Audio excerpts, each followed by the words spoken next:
மக்களே, இதுதான் சுண்டக்காய் செடி. பார்க்கறதுக்கு இலை கம்மியாக இருக்கும், காய் ரொம்ப அதிகமாக இருக்கு.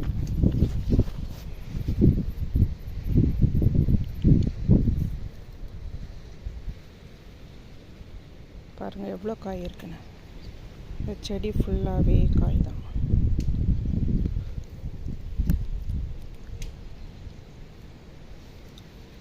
இன்னைக்கு இந்த காயை தான் பறிக்க போகிறோம்.